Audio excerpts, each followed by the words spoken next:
As parents, it's so important for us to teach our children about safety and what to do if they ever feel endangered. And here to talk about an upcoming child abduction prevention and safety workshop is 7th degree black belt and owner of the Studio Martial Arts. We have Amethyst Pourarian.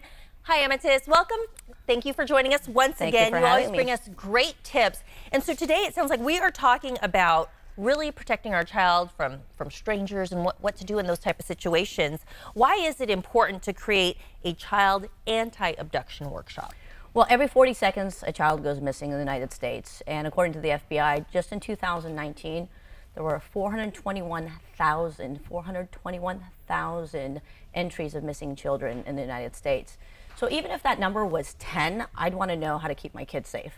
And when you have a child, they don't come with a safety manual. So I came up with a program that I could actually give that safety manual to parents on how to keep their kids safe from abduction as well as general safety. Right, I couldn't agree more with two boys, 6 and 7, and they think, Mom, I know how to walk home. I can do this by myself. Yeah, you can, but I'm worried about everybody else out there who isn't as innocent as you are. For sure.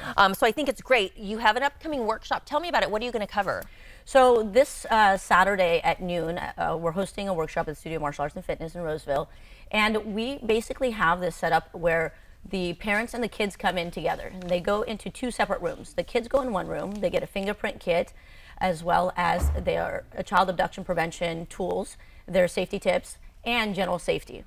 And then in the other room, I have the parents go in there and they hear all the parent content that I want them to hear that I don't want the kids to hear. Gotcha. And sometimes I allow the teenagers to go in the adult room as well, because I actually want them to start hearing what is out there and what they need to protect themselves against. So I teach the parents what they should be doing, what they should be teaching their kids, child age appropriate, developmentally when they get older, what should they be teaching their kids, and also in the other room is what the kids need to know now. Why are the fingerprint kits important? Why do you include that? Well, every workshop we have someone sponsor the fingerprint kits, and this one it's Rockland Smiles is sponsoring that. So every child gets one, and what's important about that is they fill them out right then and there. We do the fingerprint kits, plus they get a current photo of their child. Sometimes people don't have that current photo and they go missing, they need it. And so in that kit is all the vital information that they need about their kids. God forbid they go missing. So it's just a good idea to have it on hand. 100%. Keep it current. What are you hearing from the parents, like the feedback when they attend one of these workshops? The most common one is, I feel bad for every parent that wasn't here. That's like the #1 thing that they say. I'm sure eye-opening. It is. And then the second thing I hear quite often is they say, when is your next one? Because they want to send their babysitter, their nanny, grandma that watches the kids. They want the whole family to come participate next time. Or they always ask me, hey, will you do one just for my whole family? If I get everyone together, will you come and do this? Because they feel that content was so valuable for them.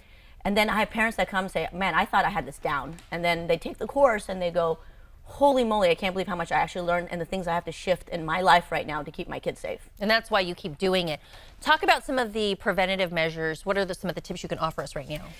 So 2 super easy ones that I can share right now would be the password one. This is one of my favorite ones. I do that. Yeah, that's a great one to have. And basically, predators lure kids to get into their cars. And one of the very simple one is to tell them, hey, I'm here to pick you up. Your mom sent me. Kids get in the car. There's countless videos of kids getting in cars with strangers. Goodness. It's very scary. But if you have a password with your child and you tell them no matter what, you don't get in a car until someone tells you that password, that's just a really easy safety tip that I provide. Also, predators typically use familiarity to break down boundaries, and they'll go up to a child and say, hi, Johnny, and then the kid, having not taken the course, doesn't think that's a stranger because they know their name. Well, how did that stranger know their name? It's because it was plastered all over their backpack or their lunch bag or their clothing. And so they'll go say the kid's name. So we always tell the parents, please don't put their names where it's visible to a stranger.